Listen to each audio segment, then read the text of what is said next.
Bien, bonjour à tous. Nous commençons avec un petit peu de retard parce que la ligne 14 est bloquée entre les stations Châtelet et Saint-Lazare. Et comme nous sommes un certain nombre, moi le premier à utiliser cette ligne, on a attendu quelques minutes. Donc vous savez que pour cette année 2024, nous avons choisi comme thème pour l'année 2050. Parce que l'Institut Diderot a une vocation plutôt de prospective et qu'il nous a semblé que 2050, c'était la bonne échelle. Mais au fond, c'est l'espace d'une génération. 2050, concrètement, c'est quand nos enfants auront l'âge que nous avons aujourd'hui, à peu près. Et s'agissant de 2050, on va faire un tour d'horizon thématique, mais y compris géopolitique.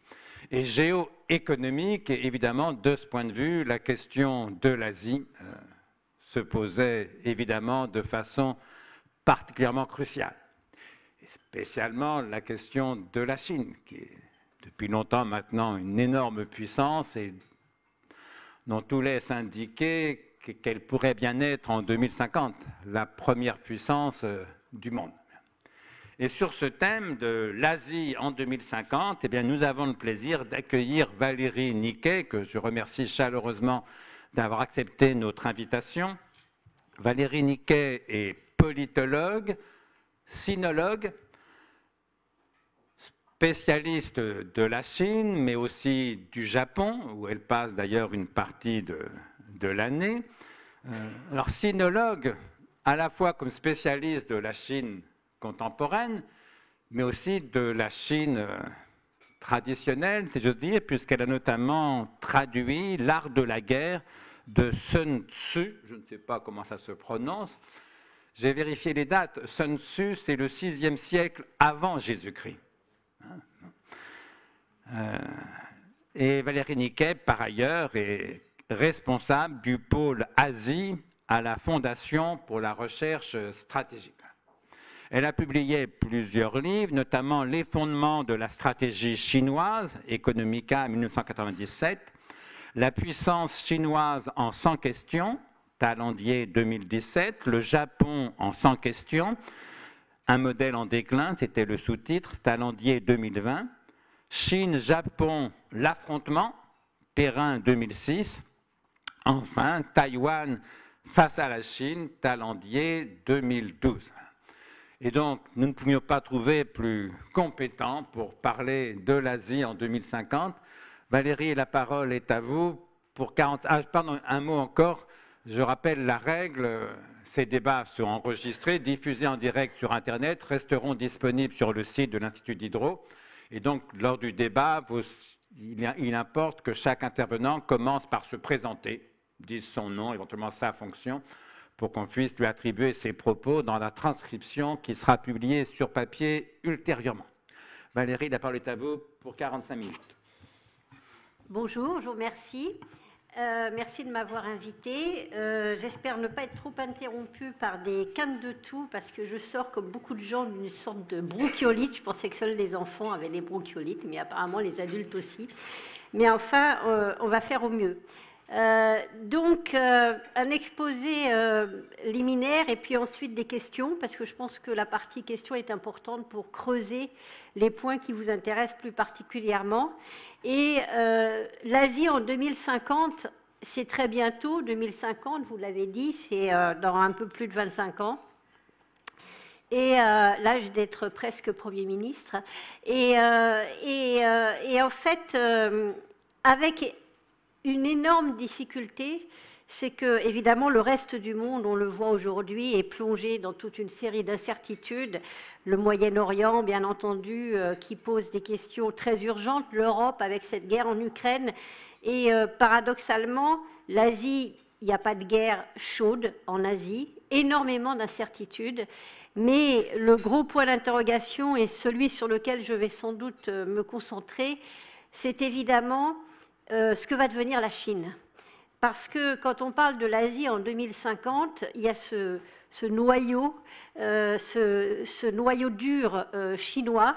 La Chine est au cœur de ce qu'on appelle tout un réseau d'échanges commerciaux, économiques qui font que l'Asie, déjà depuis la fin des années 70, tire la croissance mondiale et continue aujourd'hui de tirer la croissance mondiale avec un taux de croissance moyen pour la région autour de 5%. Et ça reste la Chine qui est au cœur de cette dynamique. Mais la Chine est également un énorme point d'interrogation. Et contrairement aux projections qu'on peut avoir en tête, vous parliez de cette Chine qui serait peut-être à la première place dans le monde en 2050. C'est évidemment l'ambition qui est exprimée régulièrement par le dirigeant chinois Xi Jinping. Certains s'interrogent aujourd'hui sur cette possibilité qui, il y a quelques années, paraissait comme une évidence. Et donc, en se concentrant sur la Chine, je voudrais me focaliser sur justement les incertitudes qui pèsent sur l'avenir de la puissance chinoise. Excusez-moi. Sur l'avenir de cette puissance chinoise et donc sur l'avenir du dynamisme économique de l'ensemble de la région asiatique et au-delà du monde, bien évidemment. La Chine a connu en moyenne, depuis la fin des années 70 et le début de la politique de réforme qui avait été mise en place par Deng Xiaoping, dont vous avez tous entendu parler, a connu un taux de croissance absolument impressionnant, largement supérieur à 10%. Il y a des années dans certaines provinces où le taux de croissance était quasiment à 20% annuel. Je pense aux grandes provinces du Sud, toutes les zones économiques spéciales qui avaient été mises en place autour de Shenzhen, de Hong Kong, et qui restent le cœur de la dynamique économique de la Chine aujourd'hui. Donc la Chine a impressionné le monde par ce taux de croissance, cette efficacité en quelque sorte à sortir du marasme dans lequel l'avait plongé la période maoïste, entre 1949, l'établissement de la République populaire de Chine, et puis 1979, lorsque la politique de réforme a été mise en place.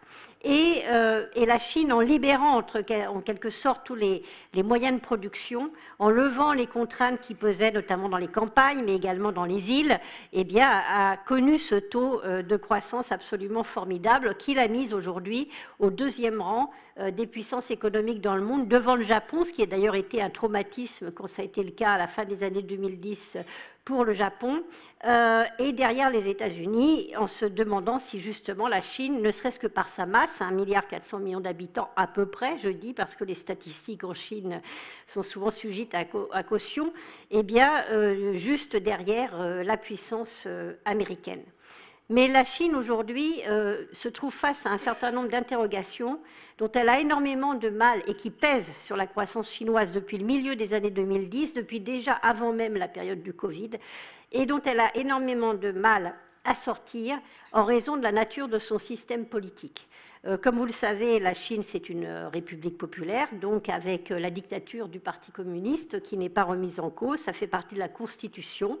Et en dépit de cette ouverture économique, les dirigeants chinois, et notamment le dernier Xi Jinping, qui est arrivé au pouvoir pour la première fois en 2012 à la tête du parti, 2013 à la tête de l'État, et qui est toujours présent, a pris comme priorité la survie du système politique chinois, avec un contre-exemple qu'il garde à l'esprit, qu'il avait à l'esprit, et contre lequel il essaye de lutter, de s'arc-bouter, qui était l'effondrement du système soviétique en URSS, qui est apparu aux dirigeants chinois, et notamment à Xi Jinping, comme la chose à bloquer absolument. C'est à partir de ce présupposé qu'il faut comprendre la stratégie de reprise en main à la fois économique et idéologique que le régime a mis en place sous Xi Jinping, et on le voit également dans les campagnes de lutte contre la corruption qui n'ont pas cessé depuis le début des années 2010-2013, la volonté de conserver un contrôle extrêmement strict à la fois sur la société, sur l'idéologie, contre tout ce qui est dénoncé en Chine aujourd'hui comme la contamination des idées libérales occidentales, dénoncées comme strictement occidentale, justement, pas universelle, et la volonté de faire en sorte que la dictature du Parti communiste en Chine se maintienne c'est ce qui explique notamment la reprise en main des très grandes entreprises chinoises. Vous avez tous entendu parler du sort qui a frappé le président de Alibaba, Jack Ma, qui a dû se débarrasser de quasiment toutes ses activités, qui vit maintenant entre la Chine et l'étranger, notamment au Japon. Mais on a vu également de nombreuses arrestations de dirigeants d'entreprises, de très grandes entreprises qui faisaient partie de ce modèle économique chinois qui se répandait, qui paraissait absolument impossible à remettre en cause, avec les grandes entreprises, notamment dans tout ce qui est la tech, où on voyait une Chine émerger comme étant à la pointe de la haute technologie. Et ces entreprises, en s'autonomisant avec des moyens de plus en plus conséquents, a fortement inquiété la direction chinoise autour de Xi Jinping, qui a voulu reprendre en main le contrôle économique par l'État des plus grandes entreprises. Donc ça, c'est déjà un point qui bloque en quelque sorte une véritable transformation de l'économie chinoise dont on a beaucoup entendu parler, mais dont on voit qu'elle est extrêmement difficile à mettre en œuvre, et qui explique pourquoi aujourd'hui la croissance chinoise difficilement arrive à atteindre les objectifs qui sont définis par avance en Chine en général tous les ans au printemps, qui devrait être une croissance qu'on espérait autour de 5% et qui est à la limite autour de ces eaux-là. Et il faut bien voir que pour la Chine aujourd'hui, une croissance à 5% qui nous paraît, nous, effectivement, tout à fait honorable, n'est pas suffisante pour assurer la transformation et l'évolution de la société vers ce qui est toujours présenté comme un objectif, c'est-à-dire une société qui serait beaucoup plus tournée vers la consommation intérieure, une croissance plus verte, moins gourmande en énergie, moins gourmande en matières premières et moins tournée vers les exportations. Or, ce n'est pas du tout dans ce sens-là qu'on s'oriente aujourd'hui. Vous savez que la Chine a connu notamment une grave crise et connaît toujours aujourd'hui une grave crise liée à l'immobilier. Les capacités d'acquisition de la population chinoise, de la consommation chinoise restent anormalement basses pour ce type de société, et la Chine se retourne à nouveau vers ce qui a fait le chiffre de la croissance et donc une forme de légitimité pour le Parti communiste et de stabilité politique notamment et sociale, c'est les exportations, la production industrielle. Alors on le voit dans des nouveaux secteurs, notamment les véhicules électriques, où la Chine est devenue un des premiers producteurs et premiers exportateurs dans le monde, avec des grandes entreprises comme BYD par exemple, qui passent bientôt devant les entreprises japonaises. Et donc, on a cette idée de mettre l'accent sur la production, sur ce qui fait l'emploi aussi, puisque l'emploi en Chine pose question aujourd'hui, le taux de chômage des jeunes.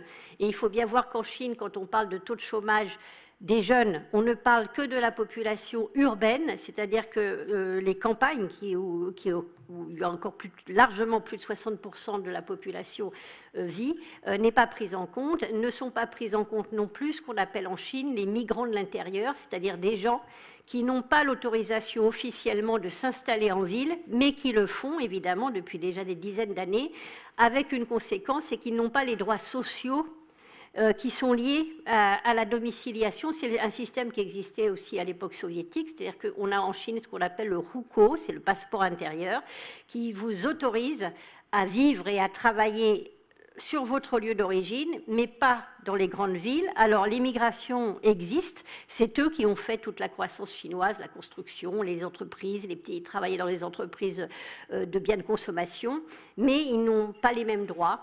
Et donc, évidemment, leur capacité à consommer est extrêmement réduite. Déjà, d'une manière générale, en Chine, le système social est extrêmement limité. Je pense notamment à la retraite. Le coût de l'éducation est très élevé. L'indemnisation du chômage, évidemment, n'a rien à voir avec ce qu'on peut connaître dans nos sociétés. Et par ailleurs, les statistiques ne prennent pas en compte, en fait, ces masses de population considérables, plusieurs centaines de millions d'habitants, qui pèsent évidemment sur la capacité de consommation de la société chinoise. Ce qui se passe, c'est que donc la Chine a de nouveau recours massivement, pour tirer sa croissance, à l'exportation. Et on voit bien qu'on arrive à la limite d'un système, puisque c'est face à cette volonté et cette nécessité chinoise de continuer à pouvoir exporter massivement, et quand je dis exporter, ce n'est pas vers les pays en développement, qui ne sont pas du tout suffisants pour absorber les capacités de production de la Chine, mais c'est bien vers les pays développés et notamment vers l'Union européenne, vers l'Europe, qui reste un marché ouvert, relativement ouvert en dépit des règles de contraintes qu'on tente de mettre en place. Je pense à nouveau aux règles appliquées par que la France ou d'autres souhaitent appliquer sur la question des véhicules électriques et des bonus pour les véhicules électriques. Et donc on est face à une sorte de mur qui se dresse progressivement, où tout ce qui a été facile pour la Chine depuis son entrée à l'OMC, l'accès à des marchés gigantesques, une capacité de production exportée vers l'extérieur. Il y a eu aussi ces fameuses routes de la soie dont on a beaucoup parlé, mais qui étaient aussi une manière d'exporter les surcapacités d'investissement chinoises. Et tout ceci, progressivement, se referme. On voit que les États-Unis, en raison des conflits d'intérêts et de rivalités de puissance entre les États-Unis et la Chine, ont tendance à appliquer des règles de plus en plus strictes à la fois et sur les importations, le contrôle des importations chinoises, et aussi sur les investissements chinois dans les secteurs de pointe, de technologie de pointe, qui sont absolument nécessaires pour que la Chine continue à avancer, les transferts de technologie. L'Asie reste ouverte, mais l'Asie n'est pas un marché suffisant pour les produits chinois. Ce qui reste, c'est l'Union européenne, et même au niveau de l'Union européenne, on voit que désormais, il y a une volonté de limiter cet avantage que la Chine a pu conserver jusqu'à aujourd'hui, qui était de jouir du statut de pays entre guillemets en développement pour un accès au marché extérieur, alors que la Chine est aujourd'hui, on l'a vu, ne serait-ce que par sa masse, donc la deuxième puissance économique dans le monde.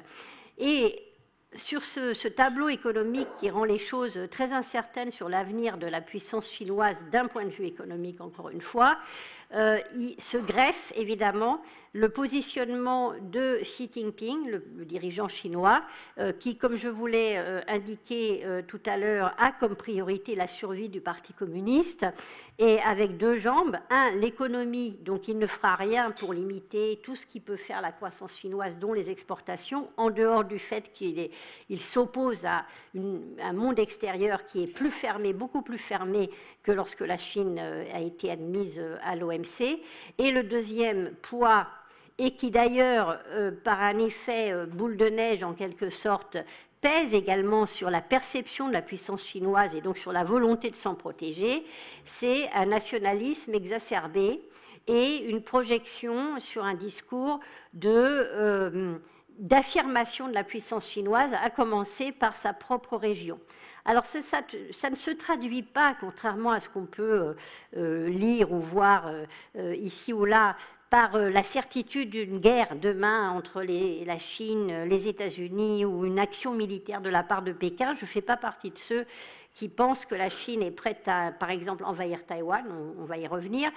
En revanche, ça se traduit par une attitude d'affirmation de puissance et sans doute une mauvaise estimation de la part de Xi Jinping quand il est arrivé au pouvoir, parce qu'on lui a beaucoup répété aussi d'ailleurs à l'extérieur, l'idée que ça y est, la Chine était arrivée, qu'elle était une très grande puissance et qu'elle pouvait imposer sa volonté dans l'ensemble de sa région sans provoquer de réactions qui pourraient mettre une limite à ses ambitions.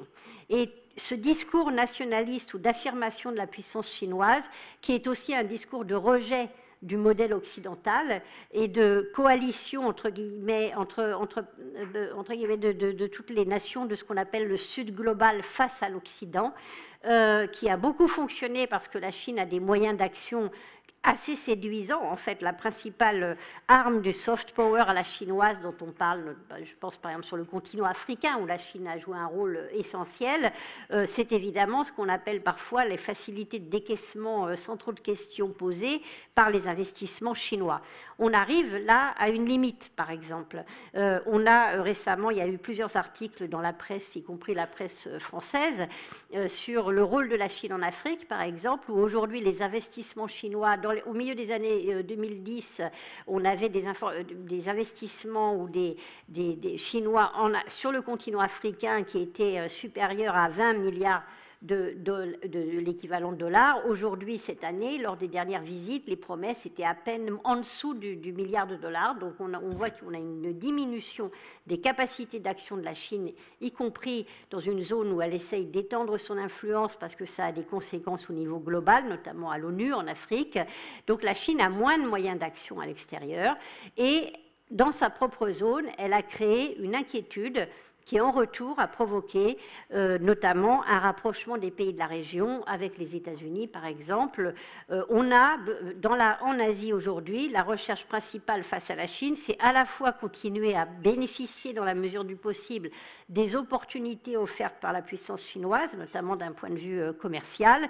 La Chine reste au cœur des échanges commerciaux dans la région, comme je l'indiquais, mais en même temps, un besoin d'Amérique qui était beaucoup moins présent à l'époque, avant l'arrivée au pouvoir de Xi Jinping, où la Chine ne faisait pas peur, où la Chine, en quelque sorte, n'apparaissait que comme une opportunité, c'était d'ailleurs vrai ailleurs, en Europe aussi, et non pas comme une menace. Or, aujourd'hui, dans sa zone, la Chine apparaît bien souvent comme une menace, même si, encore une fois, je ne pense pas du tout à une menace immédiate de conflit.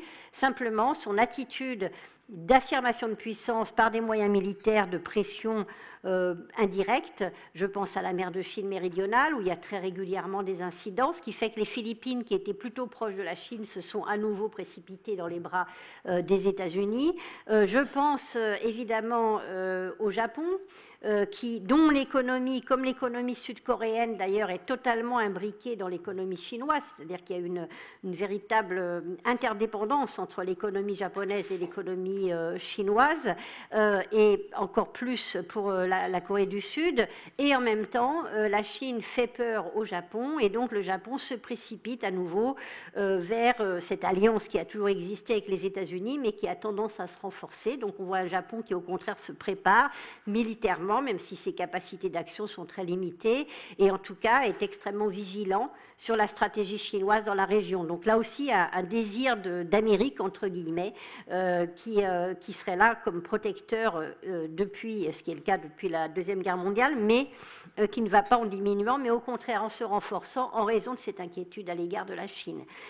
Autre point d'interrogation sur l'avenir de la Chine qui est lié à l'économie, dont on parle beaucoup, mais qui est un vrai problème, c'est évidemment aussi la question démographique.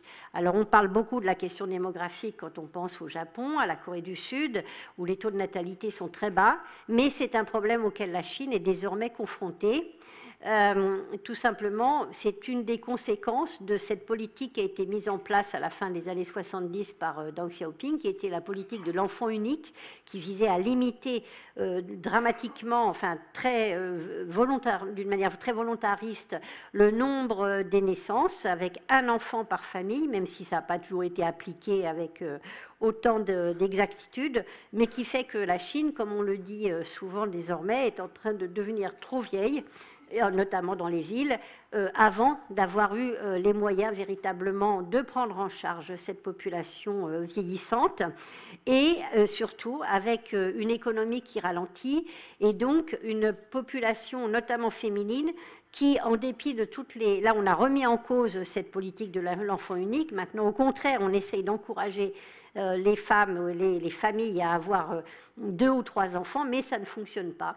C'est-à-dire que la Chine est arrivée à un niveau de développement dans les villes où avoir des enfants coûte extrêmement cher. Beaucoup de femmes, et ça c'est un phénomène qu'on retrouve aussi en Japon et en Corée du Sud, font en quelque sorte la grève des ventres ou du mariage, tout simplement. Elles ne veulent plus vivre d'une manière traditionnelle en ayant des enfants dans les villes. Et par ailleurs, je vous parlais tout à l'heure de cette population migrante qui a très peu de droits sociaux. Eh bien, pour eux, un des problèmes, par exemple, qui pourraient effectivement avoir peut-être plus d'enfants, eh bien, tout simplement, leurs enfants, lorsqu'ils vivent en ville, n'ont pas du tout les mêmes droits que les enfants qui disposent d'un passeport intérieur urbain, donc ils n'ont pas le droit à la même scolarité, ils ne peuvent pas passer leurs examens universitaires dans les villes, il faut qu'ils retournent dans leur province d'origine, et donc en fait leur statut en termes d'employés est extrêmement instable, et ces gens-là ne font pas d'enfants.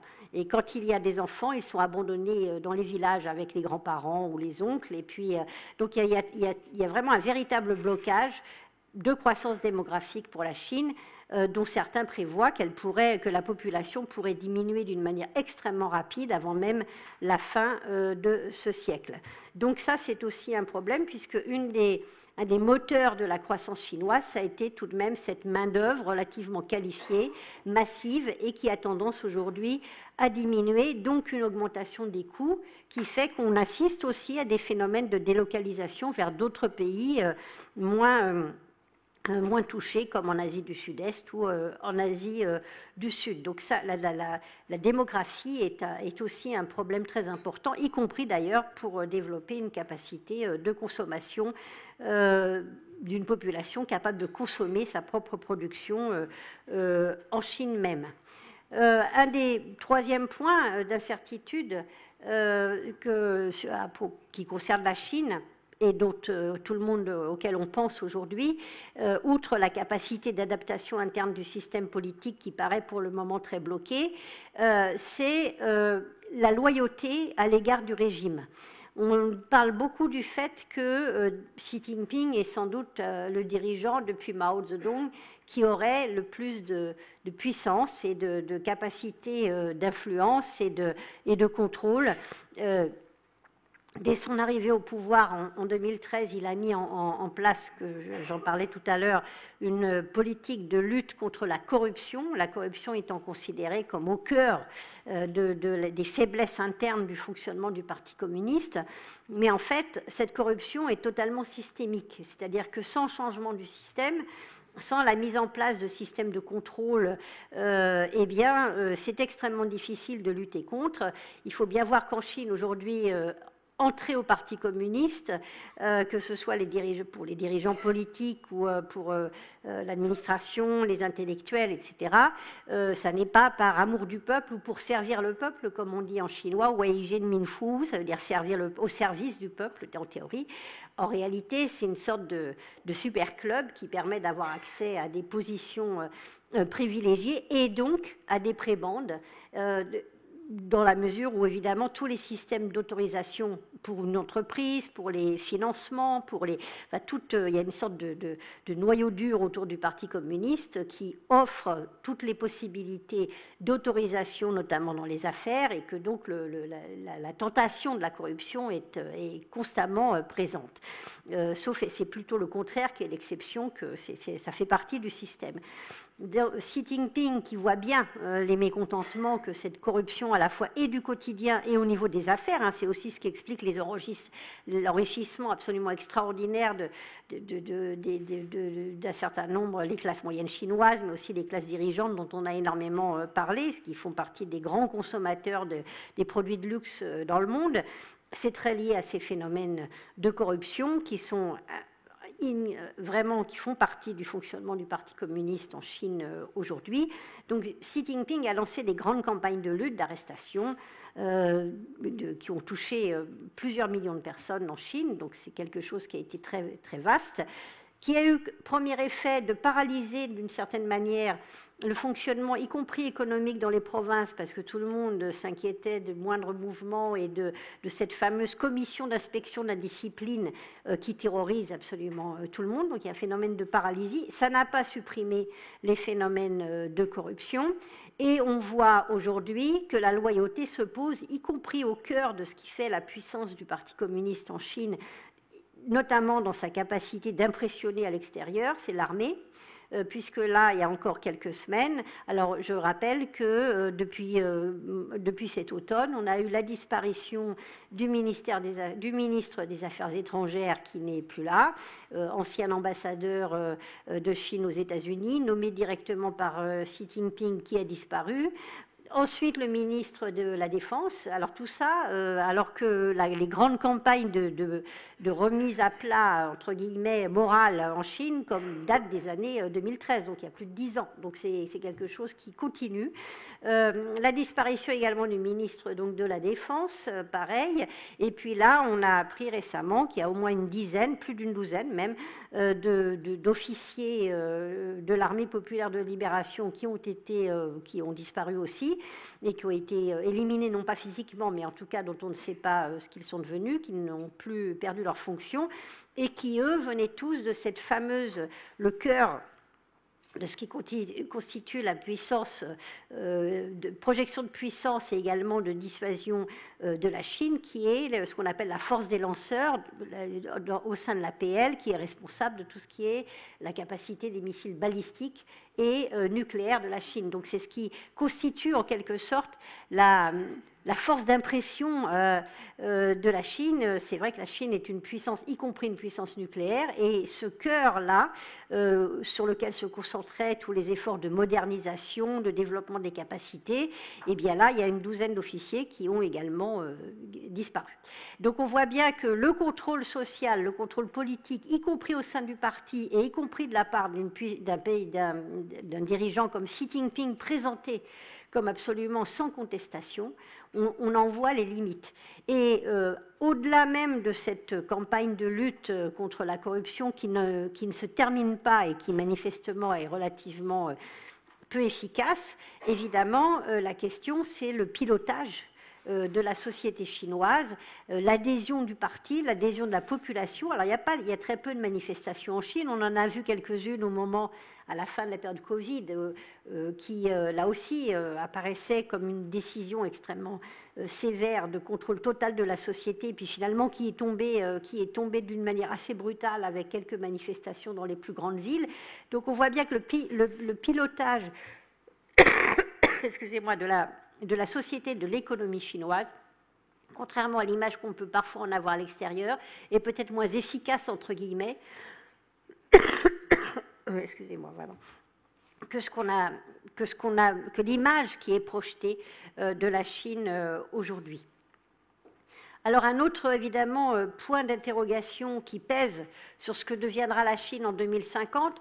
2050, c'est vrai que dans le discours chinois, c'est le parachèvement en quelque sorte d'une Chine qui deviendrait donc la première puissance dans le monde, le succès définitif affirmé de la Chine telle qu'elle existe aujourd'hui. Alors ça a fait sens encore plus, alors 2050 l'horizon pour nous, mais aussi pour la Chine, puisque je rappelle que la République populaire de Chine a été établie en 1949 et donc voilà, y compris d'ailleurs par rapport à la durée de survie du régime en URSS, eh bien, ce serait le triomphe en quelque sorte du modèle chinois, du socialisme aux couleurs de la Chine, comme on dit, et donc c'est aussi pour ça que c'est une date importante.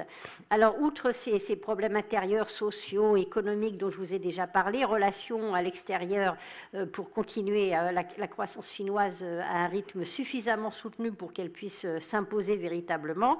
Évidemment, il y a les risques de conflit, même si, encore une fois, comme je l'indiquais, ça ne me paraît pas, enfin, je ne fais pas partie de ceux qui pensent que demain la guerre. Alors, il y a un point d'interrogation pour mon livre sur Taïwan face à la Chine, que j'ai imposé, parce qu'évidemment, l'éditeur aurait préféré un affirmatif demain la guerre. Je ne pense pas. En revanche, dans la relation avec Taïwan, je rappelle très rapidement, alors d'abord, c'est d'actualité, puisqu'il va y avoir les élections présidentielles et législatives le même jour à Taïwan d'ici quelques jours, et que donc on verra qui sera élu à Taïwan. Actuellement, je rappelle que c'est un parti qui s'appelle le Parti indépendantiste, avec la présidente Tsai Ing-wen qui était élue une première fois en 2016, ensuite en 2020. Mais indépendantiste à Taïwan ne signifie pas que l'éventuel successeur de Tsai Ing-wen, même si c'est le candidat du parti indépendantiste qui était élu, elle ne peut pas se présenter. Il y a 2 mandats, donc c'est son vice-président qui se présente à sa place. Et même si c'est lui qui est élu, ça ne signifie pas que Taïwan demain va déclarer l'indépendance. Le parti indépendantiste à Taïwan est extrêmement prudent. Il sait que s'il déclare formellement l'indépendance de Taïwan face à Pékin, ça obligerait en quelque sorte la direction chinoise à réagir, puisque Pékin proclame, depuis 1949, ce n'est pas nouveau, mais n'est jamais revenu sur le principe l'idée qu'il faudrait rattacher Taïwan au reste de la Chine, puisque en 1949, ça n'a pas été possible lorsque les communistes ont pris le pouvoir. Donc, il n'y aura pas un changement majeur, même si les indépendantistes sont à nouveau élus à Taïwan. En revanche, il est possible cette fois-ci qu'on ait à nouveau une alternance politique. Depuis la démocratisation de l'île dans les années 80-90, on a une démocratie qui fonctionne correctement à Taïwan avec des alternances politiques. Et donc, il y a le parti d'opposition, actuellement dans l'opposition, le Kuomintang, le parti nationaliste, celui d'ailleurs qui était arrivé dans l'île en 1949, qui lui semble plus favorable, non pas à un rattachement à la Chine, ni aucun parti politique actuellement, en tout cas significatif à Taïwan, n'est pour un rattachement à la Chine telle qu'elle existe. En revanche, est plutôt favorable à une reprise de liens économiques plus étroits entre Taïwan et la Chine, puisque là encore, on a une très forte interdépendance économique entre Taïwan et la Chine, et que par ailleurs, en revanche, la Chine s'est comportée d'une manière tellement maladroite, notamment sur la question de Hong Kong, même le Kuomintang, qui est plutôt favorable à cette idée qu'il n'y a bien qu'une seule Chine, même si chacun, excusez-moi, même si chacun considère qu'à Taïwan, la Chine, c'est la République de Chine à Taïwan, et puis sur le continent, ils considèrent que la Chine, c'est la République populaire de Chine sur le continent. Ils sont d'accord sur ce principe, ce qui n'est pas le cas du Parti indépendantiste, qu'il n'y a qu'une seule Chine.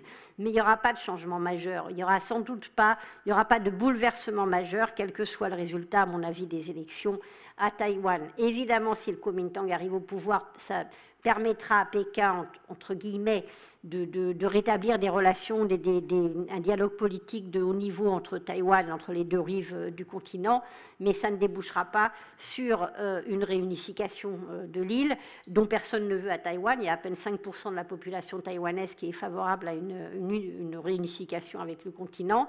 Et de même, si le parti indépendantiste est réélu, je vois très mal la Chine se lancer dans une opération militaire destinée à entre guillemets, conquérir Taïwan.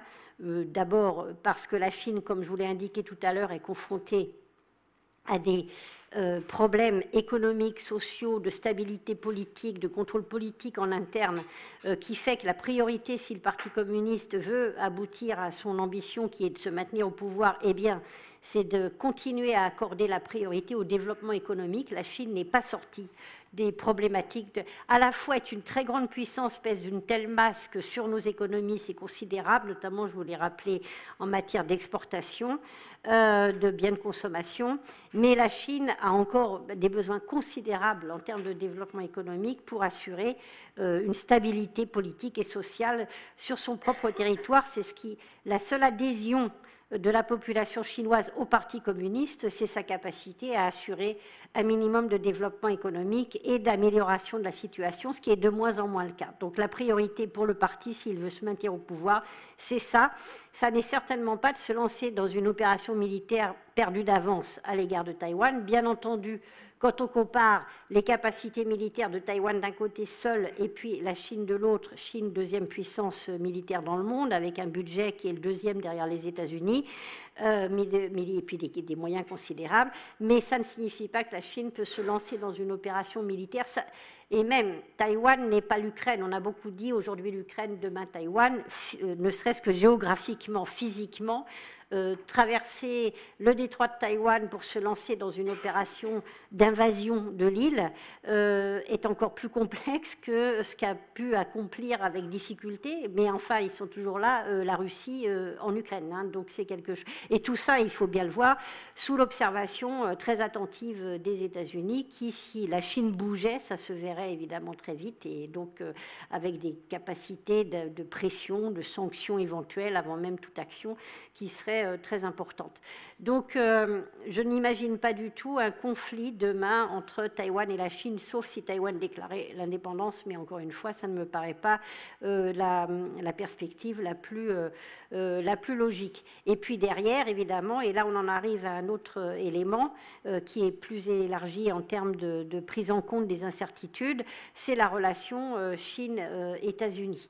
On voit bien que cette relation est extrêmement tendue, et elle est très largement tendue pour une raison simple, non pas même si cet élément existe aux États-Unis, non pas dans la logique d'une rivalité de puissance fondamentale qui ferait que c'est beaucoup ce qu'on entend, mais l'idée qu'il ne peut pas y avoir deux puissances, deux tigres sur la même montagne, comme on dit en Asie, c'est-à-dire une puissance américaine qui ne veut pas voir émerger une Chine qui pourrait prendre sa place et puis une Chine qui a envie de s'imposer au niveau mondial. Je pense que la Chine n'a pas les moyens d'être aujourd'hui, en tout cas, une superpuissance, une hyperpuissance au niveau global, comme le sont encore les États-Unis, notamment en matière de capacité de maintenir l'ordre dans le monde, même si on voit bien que pour les États-Unis, les choses ne sont pas simples, et on le voit notamment au Moyen-Orient. Bien entendu, le poids de la Chine sur la scène internationale au niveau global est extrêmement important en raison de son poids économique,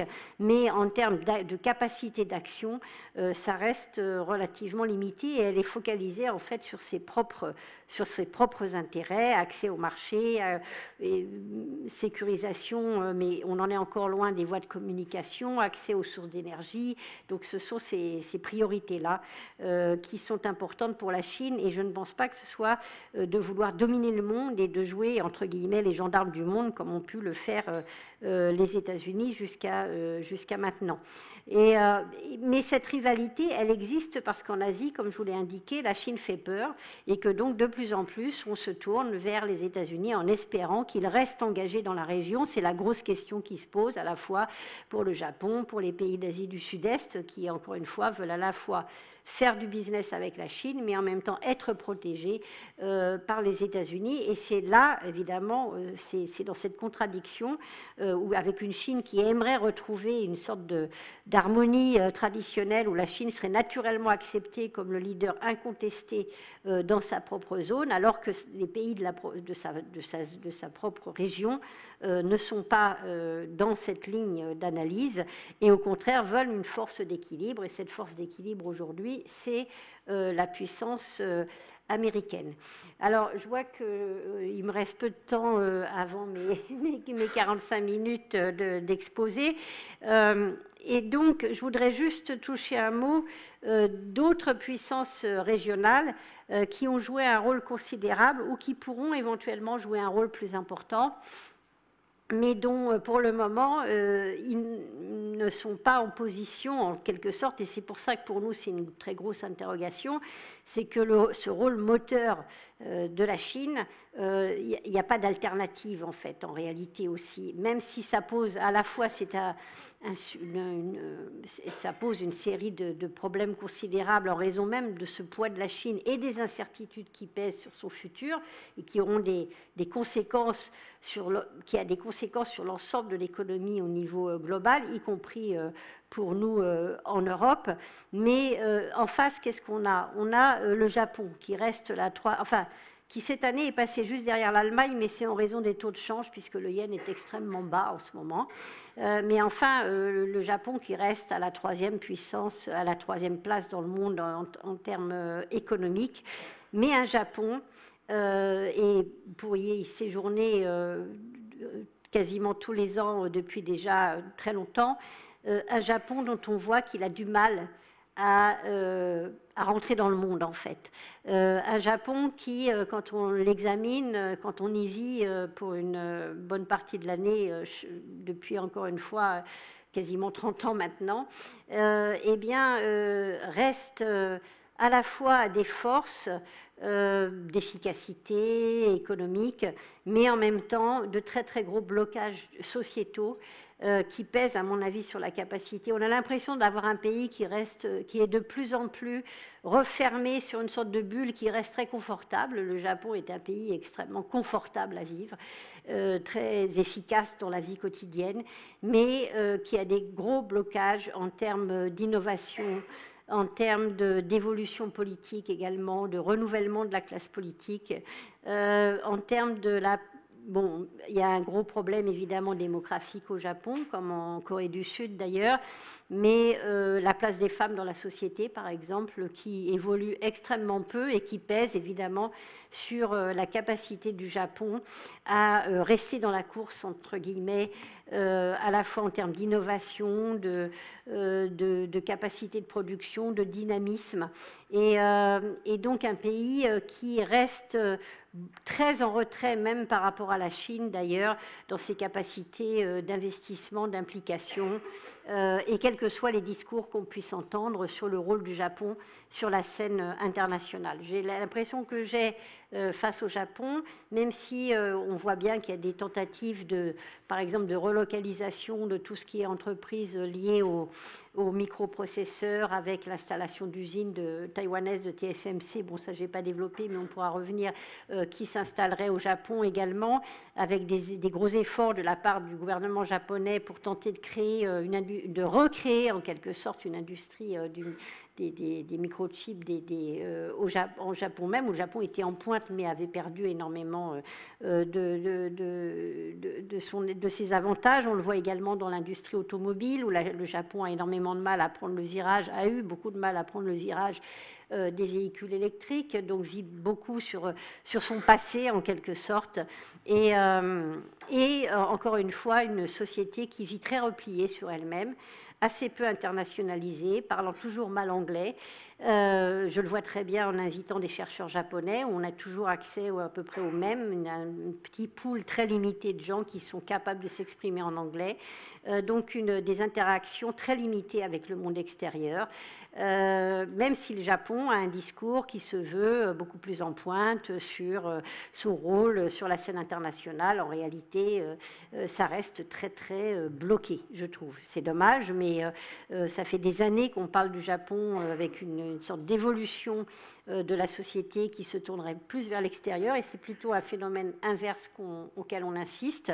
Les étudiants, les jeunes japonais par exemple, sont de moins en moins tentés par des études ou des séjours à l'extérieur qui ne leur apportent absolument rien en termes de carrière. Au contraire, c'est-à-dire qu'il y a des systèmes on va au Japon.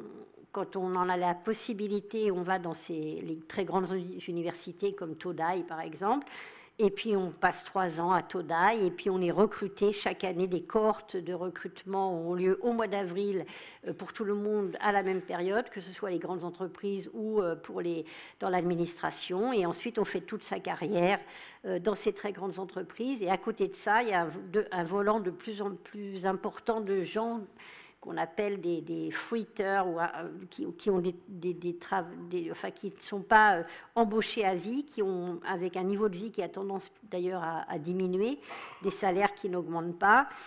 Donc une société qui se bloque. Et pour l'élite, entre guillemets, ceux qui peuvent entrer dans les grandes entreprises, eh bien, interrompre ses études pour aller étudier aux États-Unis, par exemple, ou ailleurs, ne débouchera que sur la perte d'opportunité d'être recruté à la fin de ses études, comme la cohorte dont on sort.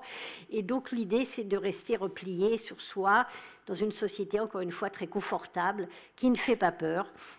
Et quand on discute avec beaucoup de jeunes Japonais, ce qui domine lorsqu'on pense au voyage, à la découverte, ce qui n'était pas du tout le cas dans les années 70 ou 80, eh bien, c'est la peur de l'extérieur, en fait. Restons chez nous, dans ce monde confortable et protégé. Mais tout ça ne fait pas une société dynamique qui peut s'imposer sur la scène internationale. Et ça joue également en termes de perception de l'image du Japon comme avenir en Asie. Et on se demande un peu comment les choses vont s'étioler. C'est un peu l'impression qu'on a de cette société japonaise à l'horizon 2050, très vieillissante, avec plus de 30% des jeunes qui considèrent qu'ils n'ont envie ni de se marier ni d'avoir des enfants. Donc quelque chose qui manque un peu de dynamisme.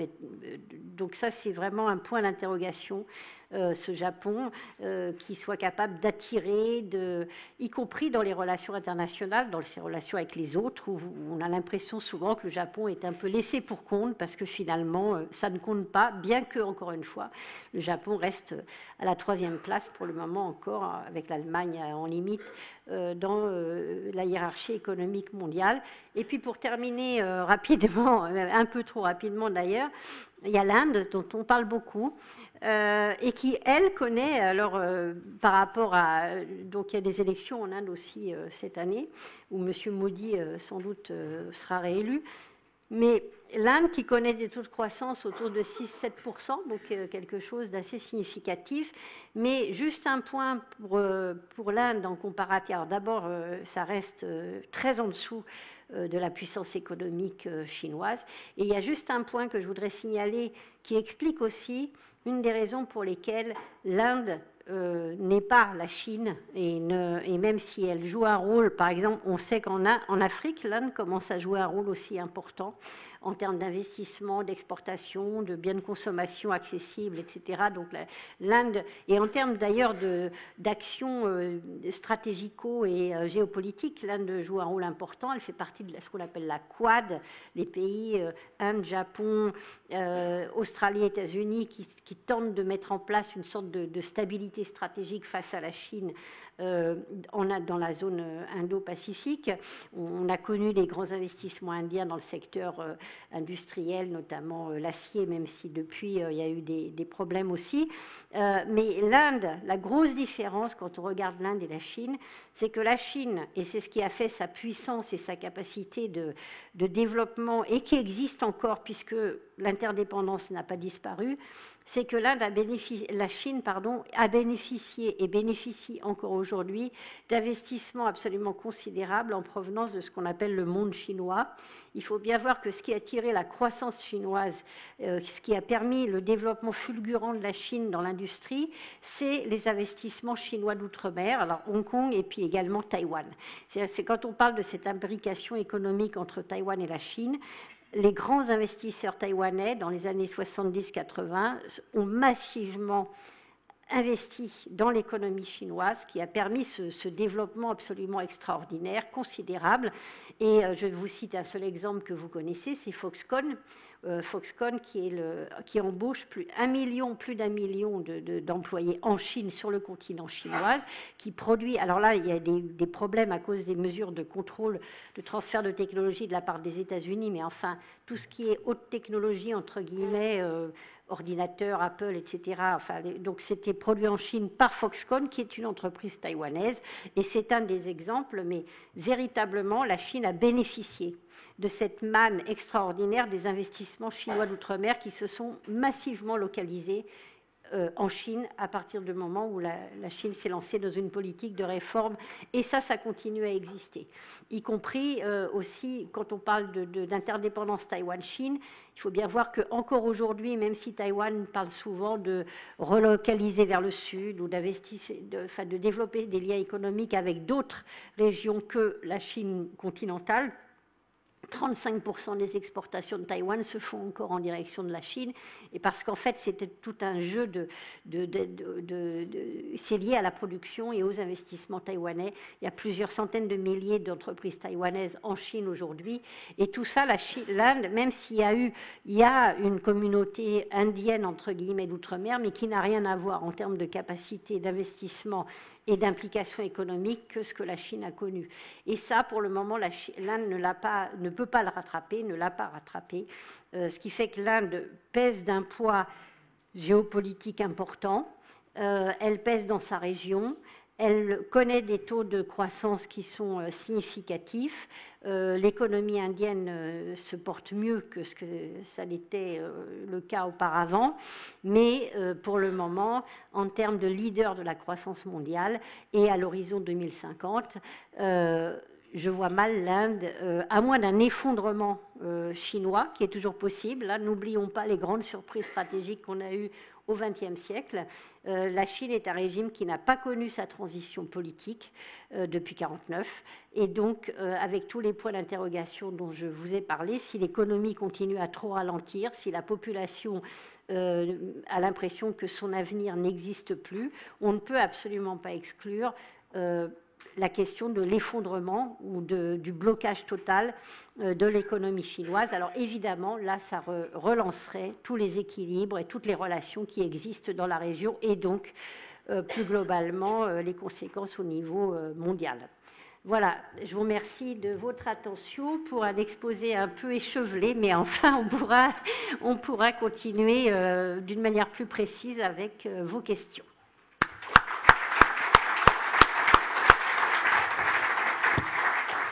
Bien, merci beaucoup Valérie pour cet exposé, non pas échevelé, mais très riche et très vivant. Nous avons écouté avec beaucoup d'intérêt. Nous commençons le débat, donc je vous rappelle, chaque prise de parole, vous commencez par vous présenter. Je vois que Nicolas Arpagian demande la parole. Nicolas, lève-toi, voilà. Bonjour, Nicolas Arpagian, je suis vice-président du cabinet Edmine Partners et j'ai le privilège d'être membre du conseil d'orientation de l'Institut. Deux questions. Une première au sujet de la Chine, la question de la diaspora. Est-ce que la diaspora a un rôle à jouer, peut jouer un rôle, soit pour stabiliser, représenter la Chine, le pouvoir chinois à l'extérieur, éventuellement pour apporter des financements et donc constituer un flux monétaire qui pourrait ainsi servir de renfort ou de complément sur la stricte économie chinoise. Voilà, est-ce qu'elle a, ou au contraire, un rôle de déstabilisation politique, puisque est-ce que confrontée aux autres systèmes politiques dans lesquels les pays dans lesquels ils se trouvent pourrait constituer un facteur de déstabilisation. Donc, au contraire, est-ce que c'est un moyen de prolonger une espèce de pont avancé de la Chine en termes politiques, ou au contraire un vecteur d'inquiétude potentielle pour le pouvoir chinois? Et deuxième chose, en 2015, de mémoire, un programme China 2025 avait été lancé pour permettre à la Chine d'être autonome dans un certain nombre de domaines stratégiques, avec d'ailleurs une relative liberté quant aux moyens d'acquérir cette autonomie par tout moyen, manifestement, c'est-à-dire de l'espionnage jusqu'à l'acquisition légitime, légale, financière d'entreprises. On va arriver à l'échéance de cette date. Est-ce qu'on a des éléments sur le fait que les objectifs auraient été atteints? Alors c'est forcément difficile à évaluer, mais cette perspective d'une autonomie dans une liste de domaines stratégiques, de manière à assurer là aussi un confort au sens de renforcement de l'entité chinoise en tant que telle. Merci. Je réponds oui. D'abord. Alors sur la diaspora, en fait, deux éléments. Comme je l'indiquais tout à l'heure, cette diaspora, elle a joué et elle joue encore un rôle économique important, en tout cas avec les investissements massifs qui sont venus de la Chine, de l'extérieur, entre guillemets, avec une diaspora extrêmement importante et riche, et donc notamment Asie du Sud-Est, Taïwan, etc. Le deuxième point, entre guillemets, négatif-positif, je pourrais dire, de cette diaspora chinoise, c'est que depuis que la Chine s'est ouverte au monde à la fin des années 70, et ça a été la grande force qui a permis aussi la survie du régime tel qu'il existe, si on compare avec ce qu'était l'Union soviétique, c'est que Deng Xiaoping a ouvert les frontières et que le départ de Chine a servi et sert encore aujourd'hui de soupape de sécurité à la stabilité sociale et politique. C'est-à-dire qu'en Chine, quand on est insatisfait, quand on a envie d'améliorer son niveau de vie, qu'on vient des campagnes par exemple, ou des petites classes moyennes, et qu'on a peu de perspectives finalement de réussite en Chine même, ou de moins en moins aujourd'hui, où les choses sont difficiles, eh bien on part. On immigre et on recrée la Chine à l'extérieur et on voit ces chiffres absolument considérables. Alors en gardant d'ailleurs souvent, si c'est la classe moyenne, un pied des deux côtés, c'est-à-dire qu'on ne se prive pas de la possibilité de faire des affaires en Chine, mais on envoie et les enfants et l'argent à l'étranger. Alors, un des sujets d'insatisfaction des Chinois aujourd'hui, c'est que Xi Jinping a resserré considérablement les vis, et notamment à la faveur, entre guillemets, du Covid, puisqu'il est beaucoup plus difficile d'obtenir un passeport, que les luttes contre la corruption fait que c'est beaucoup plus difficile de transférer de l'argent vers l'extérieur, que Hong Kong se ferme et contrôlé, et tout ça, évidemment, crée des insatisfactions profondes, parce que ce que veulent les Chinois, c'est la tranquillité, mettre leur argent à l'abri, si possible les enfants à l'étranger faisant des études, à commencer par tous les dirigeants chinois, donc quasiment tous les enfants sont aux États-Unis, y compris la fille de Xi Jinping qui a fait ses études à Harvard et qui, semble-t-il, c'est toujours un peu mystérieux, mais serait toujours aux États-Unis ou entre les deux. Donc c'est une soupape de sécurité. Alors, il y a aussi cette immigration qui est beaucoup plus contrôlée politiquement. On l'a vu d'ailleurs à l'époque du Covid avec l'ambassade qui soutient les communautés chinoises. Donc, c'est des communautés chinoises qui ne sont pas forcément opposées au pouvoir chinois, mais en tout cas qui choisissent, entre guillemets, avec leurs pieds, de vivre à l'étranger et tout en maintenant des liens ou des allers-retours avec le continent quand ils y trouvent des intérêts économiques. Donc c'est à la fois... donc on ne peut pas dire que cette diaspora soit politiquement très mobilisée contre le régime chinois. Il n'y a pas de dissidence véritable. Alors bien sûr, il y a des opposants en Chine. Les gens, en fait, se replient sur leur vie privée, entre guillemets, essayent d'échapper ou alors vivent dans ce monde de contrôle. On a beaucoup parlé de l'intelligence artificielle, etc., qui a des côtés pratiques aussi, d'ailleurs, pour la vie quotidienne et qui sont en même temps un contrôle politique. Donc en Chine même, on essaye d'échapper à tout ça en vivant replié sur ses propres intérêts assez étroits, de se débrouiller, entre guillemets, pour que l'économie, pour arriver à continuer à progresser dans la société. Et puis à l'extérieur, il y a une immigration qui permet d'échapper aux pressions en Chine même, de tenter de trouver une plus grande des opportunités économiques d'enrichissement pour le clan familial, pour la famille. C'est pour ça aussi qu'on voit par exemple une immigration chinoise importante en Afrique. C'est tout simplement les petites classes moyennes qui trouvent que finalement il y aura plus d'opportunités sur le continent africain, monter des petits business, etc., que de rester en Chine même. Donc je dirais que ce n'est pas une force de déstabilisation forcément, c'est plutôt une soupape de sécurité pour le régime, contrairement à l'URSS ou aux pays de l'Est où une des principales causes de ressentiment, c'était le fait de ne pas pouvoir voyager, bouger, enfin partir. Et c'est ce qui pourrait revenir en Chine avec les difficultés que les Chinois rencontrent aujourd'hui beaucoup plus qu'avant le Covid pour obtenir un passeport, pour pouvoir sortir, notamment les membres du Parti communiste par exemple qui restent soumis à plus de contrôle que les autres. Donc voilà, c'est une réponse un peu mitigée. Quant à la Chine 2025, ben justement, ça c'est un des gros problèmes, l'innovation. L'innovation, elle n'est pas uniquement liée à l'ouverture politique, mais enfin là, on voit bien que la Chine est de plus en plus contrôlée, Internet est contrôlé, tout ce qui est interaction avec des chercheurs étrangers, etc. est contrôlé. Alors il y a à la fois cette volonté d'acquérir plus ou moins légalement ou par des transferts de technologie, tout ce qui est technologique pointe qui permet à la Chine de rester, enfin en tout cas d'être autonome par rapport à l'extérieur. C'était la grande ambition de Xi Jinping, mais ça fonctionne avec des grosses limites. Et notamment, il y a quelques semaines, ou je ne me souviens plus exactement, il y a quelques mois peut-être, on a beaucoup parlé du fait qu'à nouveau, alors je ne me souviens plus exactement des détails, mais Huawei, je crois, avait sorti un téléphone dont on disait qu'il avait une puce qui était sous la limite des 5, alors attendez, je suis désolée, en technologie, j'y connais rien, mais 5 nanomètres, non, je sais plus, enfin, une limite très basse pour la Chine. La Chine n'est pas capable aujourd'hui de fondre ce type de puce, qui sont contrôlés, les brevets, il faut que je rappelle, les brevets des puces, c'est les États-Unis et la fabrication, c'est Taïwan et un peu la Corée du Sud. La Chine ne peut pas le faire, ne sait pas le faire.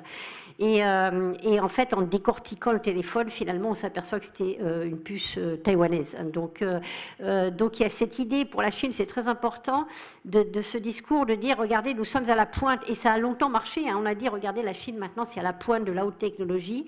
Et dès qu'il y a eu cette mise en place des mesures de contrôle, de transfert de technologie dans les secteurs comme ça, très pointus, de la part des États-Unis, ça a commencé sous Trump, mais ça s'est continué, eh bien, on s'est aperçu qu'en fait, la Chine est totalement dépendante de l'acquisition, en tout cas de l'accès aux technologies qui sont encore aujourd'hui contrôlées aux États-Unis et pour leur fabrication à Taïwan. Et et puis après pour certaines machines au Japon, aux Pays-Bas, et on l'a vu récemment, les États-Unis contrôlant tous les systèmes de brevets permettent de bloquer en quelque sorte les exportations vers la Chine, et ça c'est un énorme problème auquel la Chine est confrontée, et ça fait aussi partie des points d'interrogation. Elle n'a pas réussi pour le moment. Tant que les choses étaient accessibles très facilement, tout allait très bien. À partir du moment où ça se referme, on s'aperçoit que Pékin n'est pas du tout la superpuissance de très haute technologie qu'on avait pu imaginer à certains moments. Qui a le micro? C'est moi. Ah. Oui, bonjour, Guy Bonassi, je dirige Thales pour l'Asie et l'Amérique latine.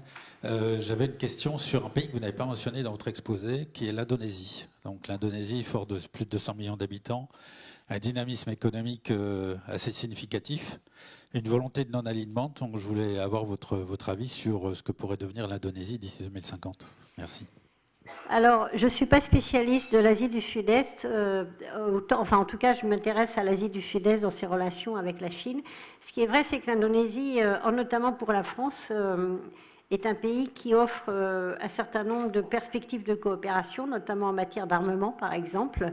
Mais simplement, ça reste un pays qui est confronté à des problèmes de développement absolument considérables et qui ne sont et de stabilité d'ailleurs politique également, qui sont loin d'être résolus. Alors évidemment, elle pèse d'un poids considérable par sa population. C'est aussi, je rappelle, le premier, en termes démographiques, le premier pays musulman dans le monde, avec d'ailleurs une forme de radicalisation qui n'existait pas par le passé, c'est-à-dire que l'Indonésie aujourd'hui est devenue beaucoup plus, entre guillemets, alors radicalisée, je ne sais pas si c'est le mot, mais en tout cas beaucoup plus stricte d'un point de vue pratique religieuse que ça n'était le cas il y a une vingtaine d'années. Donc je pense qu'il y a j'aurais du mal à développer énormément sur l'Indonésie, mais je pense que l'Indonésie pèse à la fois d'un point important, notamment au sein des pays de l'ASEAN, dans son positionnement par rapport à la Chine aussi, c'est très important, mais je vois mal l'Indonésie entraîner, entre guillemets, ou devenir un des hubs principaux de croissance économique et de développement économique pour l'ensemble de l'Asie à l'horizon 2050. Donc ça va dépendre énormément, je pense, des évolutions de politique et de stabilité intérieure du pays, même si, encore une fois, c'est un des gros, c'est le poids lourd au sein, en termes démographiques aussi, au sein des pays d'Asie du Sud-Est, et les pays de l'ASEAN pèsent collectivement d'un poids important. On a des relations importantes entre l'Union européenne, par exemple, et les pays de l'ASEAN. Et pour la France, encore une fois, des perspectives de coopération importantes, puisque l'Indonésie, comme vous l'avez souligné, cherche aussi à maintenir des positions d'équilibre, mais ça c'est un peu représentatif de l'ensemble des pays d'Asie du Sud-Est, où à la fois les relations avec la Chine restent importantes, parce que d'abord il y a une communauté chinoise qui tient l'économie indonésienne, on parlait de la diaspora dans les pays d'Asie du Sud-Est, c'est un point important, donc des liens avec la Chine importants, mais aussi la volonté à la fois de ne pas être aligné sur les États-Unis tout en étant assez satisfait d'avoir un engagement américain qui assure une certaine protection, entre guillemets, ou équilibre, ou balance, équilibre face à la Chine, mais chercher à développer des liens avec des puissances extérieures comme la France notamment, y compris d'un point de vue géostratégique, géopolitique et de coopération militaire. Qui d'autre? Allez-y, madame. Je suis Amie Léan, directrice de recherche émérite au CNRS, et mes travaux ont porté, les dernières années, sur la géopolitique du climat, sur la question du changement climatique et de la gouvernance climatique internationale. Donc, vous n'avez pas mentionné ce problème. Évidemment, quand on pense à 2050, c'est quand même un défi absolument majeur. Et la Chine joue un rôle très important, quand même, à la fois dans le problème, puisque c'est le premier émetteur mondial, très largement, etc. Pratiquement 30% des émissions mondiales viennent de la Chine. Je vous remercie beaucoup de votre exposé, mais comment vous voyez, vous, justement, la question de l'énergie, parce que c'est évidemment lié au fait qu'elle est une très grande consommatrice de charbon encore pour de très nombreuses décennies, visiblement, même si elle dit qu'elle sera neutre en carbone en 2060, mais je crois que ça ne convainc que les convaincus. Voilà. Comment vous voyez cela, vous? Parce que sur la scène internationale, c'est évident que c'est un problème qu'elle met en avant. Vis-à-vis du Sud global, elle a un rôle, elle se veut très performative dans ce domaine. Comment est-ce que vous voyez-vous votre point de vue? Oui, ouais, merci. Voilà, ça c'est la difficulté de se lancer dans un exposé sans, sans notes. C'est qu'il y a des énormes trous, mais enfin, voilà, les questions permettent d'y répondre en partie. Alors la Chine, c'est paradoxal. Parce que la question climatique et du réchauffement climatique, c'est devenu une opportunité et un stimulant. Et ça, c'est vrai que c'est un succès en Chine pour tout ce qui est production pour l'économie décarbonée. Et je pense notamment à tout ce qui est éoliennes, panneaux solaires, voitures électriques, batteries, etc. Où la Chine a un avantage considérable. C'est un marché... un énorme marché qui lui permet de rentabiliser ses propres entreprises.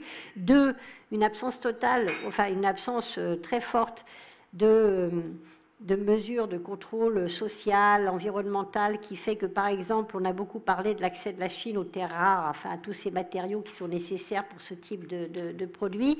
Et la Chine n'est pas le pays forcément qui a les plus grandes réserves. Enfin, il n'y a pas qu'en Chine qu'on trouve des terres rares. En revanche, la Chine a des capacités de production en cassant les prix parce qu'il y a une absence bien plus importante, il n'y a pas d'opposition sociale. Enfin, donc, on peut, notamment en Mongolie, il y a toute l'exploitation de ces matériaux qui lui donne un avantage considérable et qui d'ailleurs casse toute l'industrie à l'extérieur.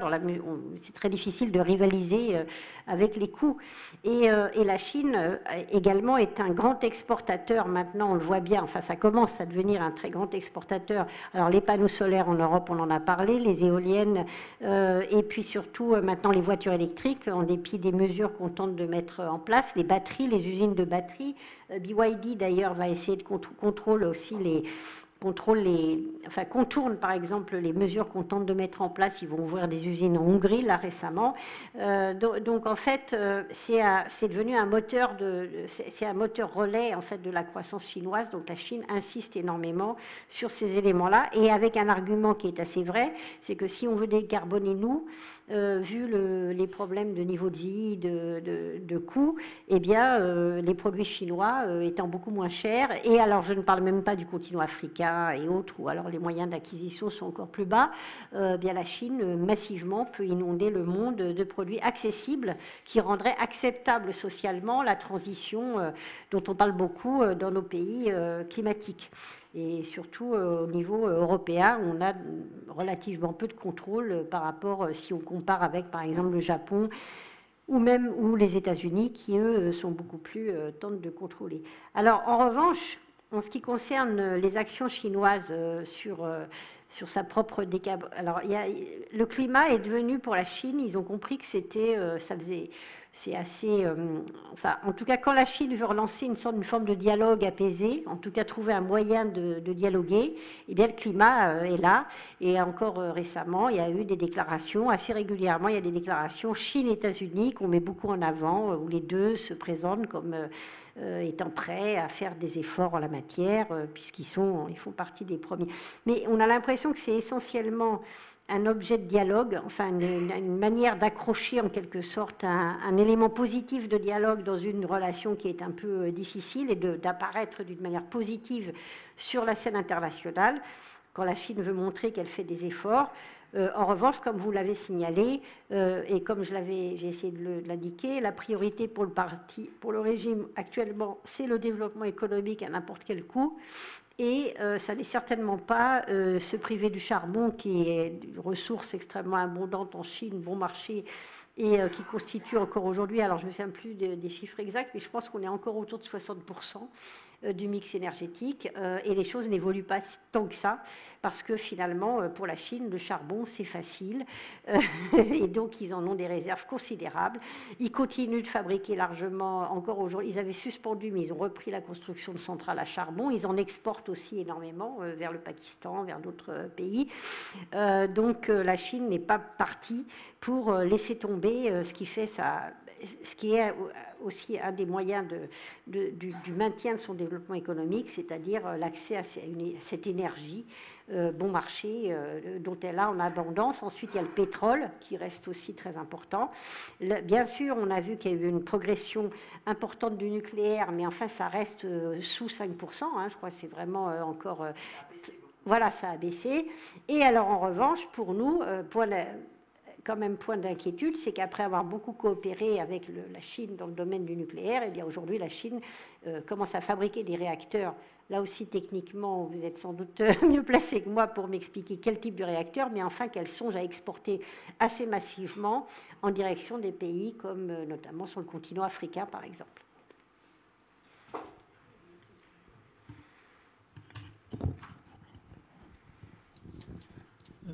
Jean-Louis Gergorin. J'ai deux questions. La principale, c'est sur l'aspect géopolitique, la relation géopolitique entre la Russie et la Chine. C'est-à-dire, on a vu au moment de la fameuse visite à Pékin, juste au début des Jeux Olympiques, de Poutine, qui a annoncé avec Xi Jinping une alliance sans limite, pas une alliance, mais en tout cas une amitié sans limite. Et avec au départ, effectivement, quand même un soutien implicite, mais quand même prudent de la Chine sur le plan économique à la Russie face sous sanctions. Est-ce que vous n'avez pas le sentiment que depuis quelques mois, la Chine prend quelques distances, recherche quand même une certaine forme de détente avec les États-Unis, avec d'ailleurs une certaine réciprocité du côté de l'administration Biden? Est-ce que, en fait, cette tentative de Poutine, qui d'ailleurs il n'a pas changé, qui dit qu'il y a une espèce de confrontation hybride mondiale entre la Russie, l'Iran, la Chine et le Sud collectif, les BRICS, etc. Est-ce que la Chine va aller dans ce sens? On a le sentiment qu'elle est quand même beaucoup plus prudente et essayer de jouer un jeu plus équilibré en tentant en tout cas un minimum de détente avec les États-Unis. Donc c'est quand même une question qui, me semble-t-il, se pose et qui est importante notamment pour nous Européens, puisque ça aura forcément un impact sur le rapport de force en Europe et en Ukraine, etc. La deuxième question est très ponctuelle.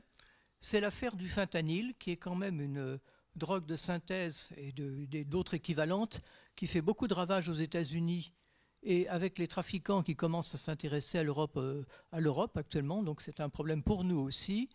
Or, les matières premières viennent en grande partie de la vie, en tout cas tous les experts, de Chine, avec un rôle des triades chinoises. Quelle est l'attitude des autorités chinoises? Est-ce que ce n'est pas une neutralité bienveillante parce que ça affaiblit l'Occident, ou c'est un phénomène de corruption? Comment interpréter cette espèce de, disons, rôle au minimum passif, mais pas négligeable, de la Chine dans les problèmes du fentanyl? Je vous remercie. Alors oui, la relation avec la Russie, c'est très intéressant.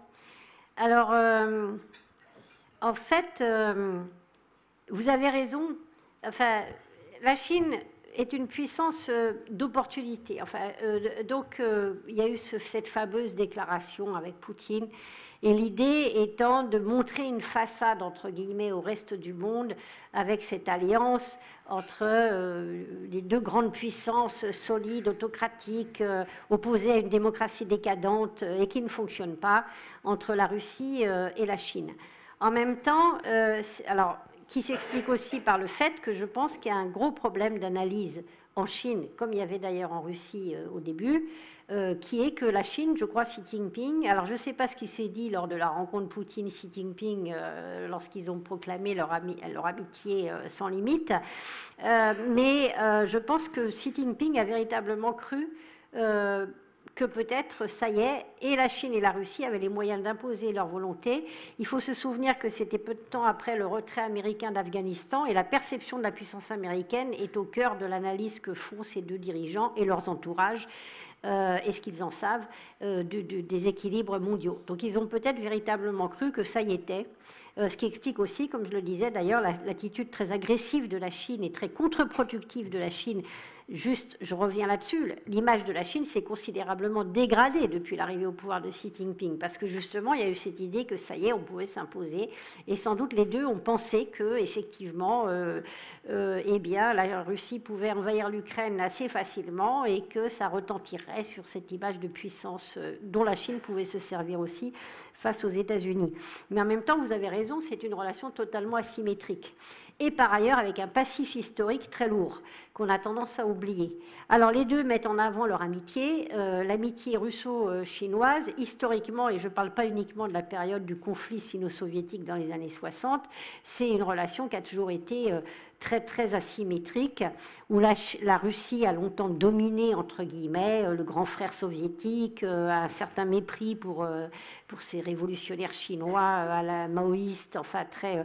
Donc en fait, il y a ce passif, et il y a très certainement en Chine une sorte de sentiment de revanche en voyant aujourd'hui que la Chine est devenue une très grande puissance, alors que la Russie, elle, a quand même d'énormes problèmes économiques et est très loin de sa flamboyance passée. Mais en même temps, c'est une relation asymétrique aussi parce que militairement, et contrairement aux apparences, la Russie reste très dominante. En termes de capacité nucléaire, par exemple, il n'y a pas photo entre la Chine et la Russie. Par ailleurs, la Russie a une expérience du combat, même si c'est souvent chaotique et pas très positif. La Chine n'en a pas. Il ne faut pas oublier que Pékin, enfin, je veux dire, en dehors de 62 avec l'Inde, la guerre du Vietnam en 79...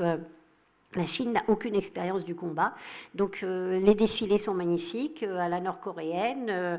Il y a un développement des capacités, mais enfin on fabrique des porte-avions qui font des ronds dans l'eau avec des soldats magnifiques, tous la même taille, enfin très, très jolis uniformes. Bon, on envoie des bâtiments croisés face aux Philippines qui sont quand même pas bon avec des canons à eau.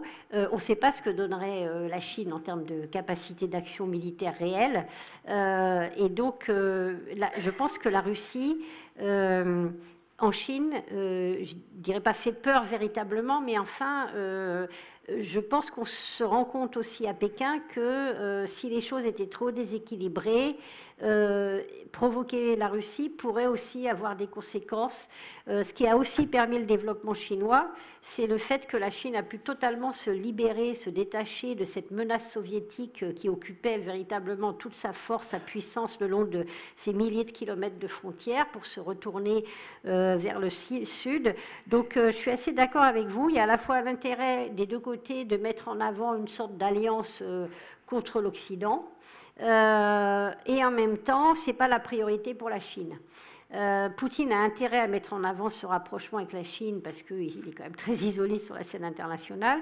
On voit bien là, comme vous l'avez signalé, avec la rencontre qu'il y a eu avec Biden, mais aussi en Europe et avec le Japon.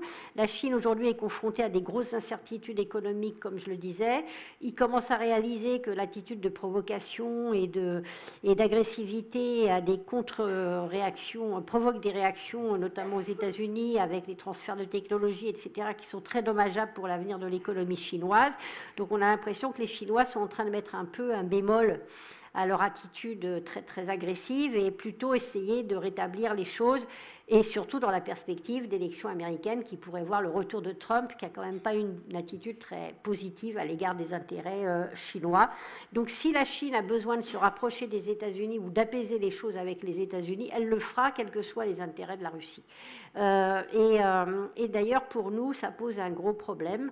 Et pour les Japonais aussi, d'ailleurs. Alors les Japonais, eux, pour le moment, sont sur une ligne...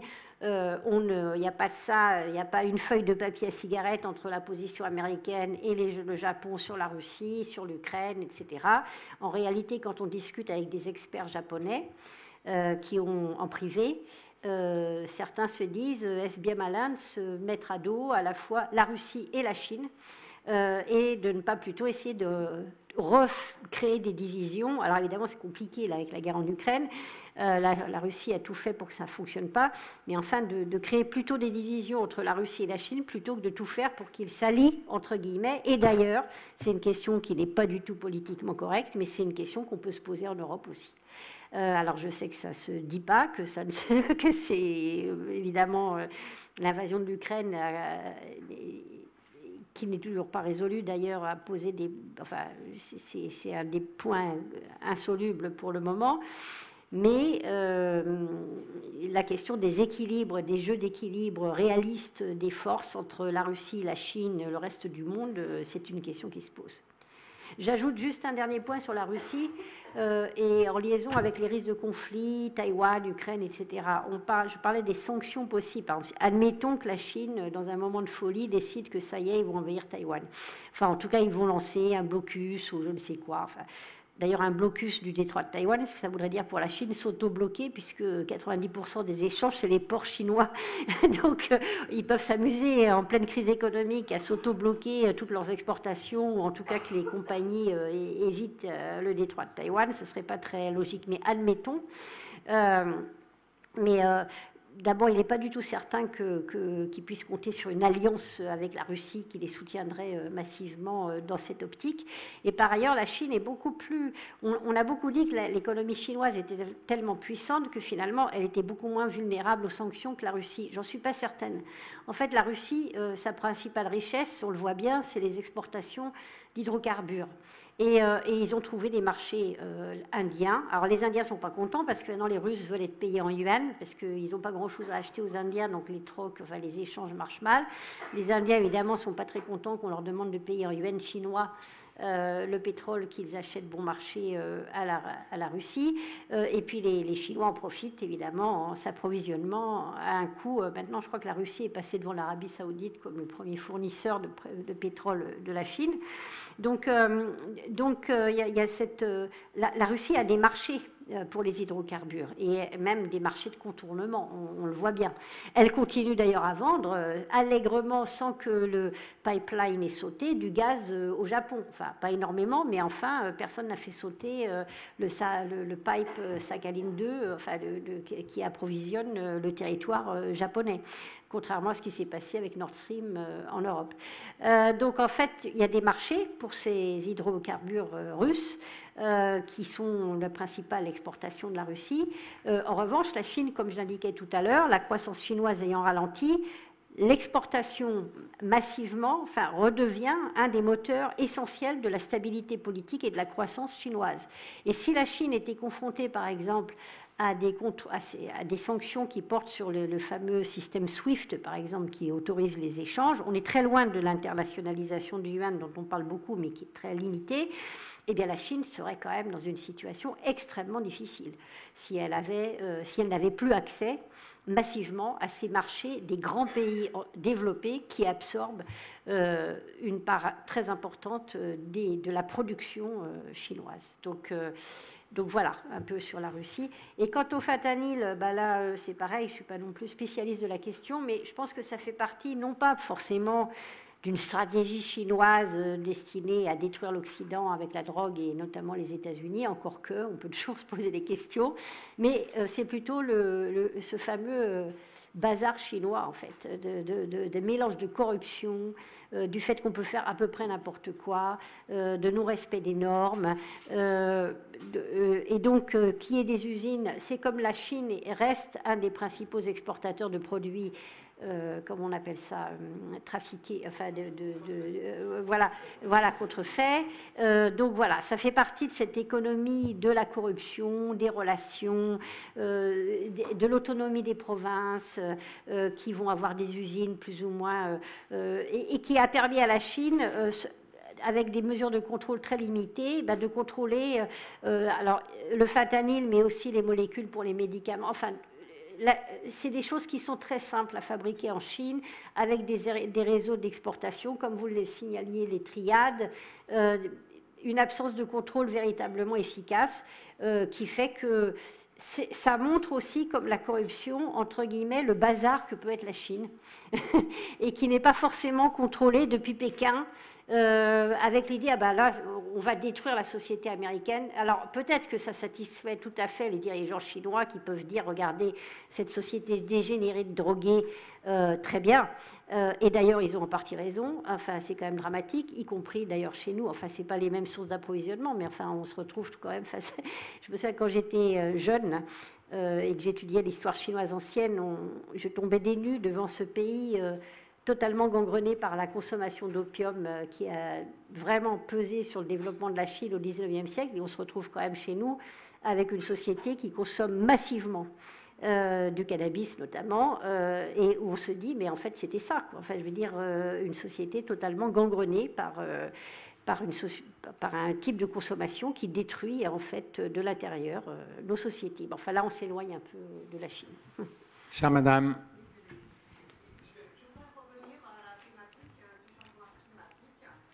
Pouvez-vous vous présenter, s'il vous plaît? Bien sûr, Chaudon Rèvre, ingénieur en retraite. Je reviendrai sur la question, sur la thématique du changement climatique. La Chine, c'est un très grand pays avec 60% de la population qui vit à la campagne. D'ici 2050, quelle serait l'autonomie alimentaire de ce pays et comment, sachant que, comme vous disiez très bien tout à l'heure, si la population n'est pas contente, ça a un très grand problème pour le pays, pour le régime. L'histoire de la Chine a bien montré toutes les révolutions, toutes les révoltes sont liées au manque alimentaire dans le pays.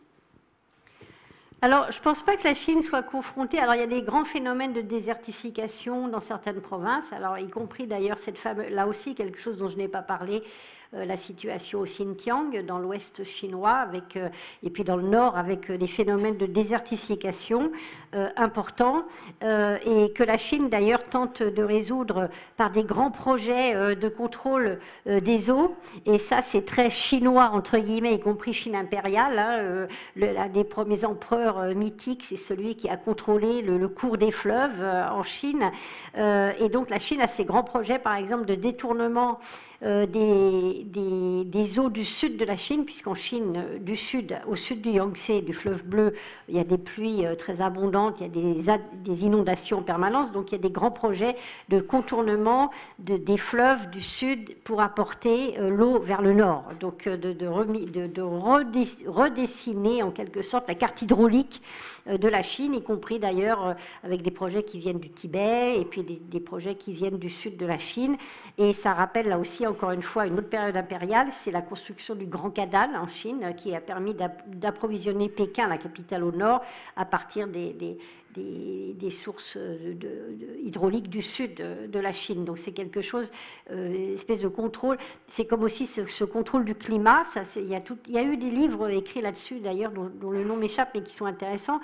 La Chine est aussi assez en pointe pour tout ce qui est ensemencement de nuages pour provoquer la pluie, par exemple. Donc l'idée qu'on peut contrôler, y compris le Parti communiste, contrôle la nature, en quelque sorte, peut contrôler la nature pour rééquilibrer les difficultés auxquelles fait face la Chine.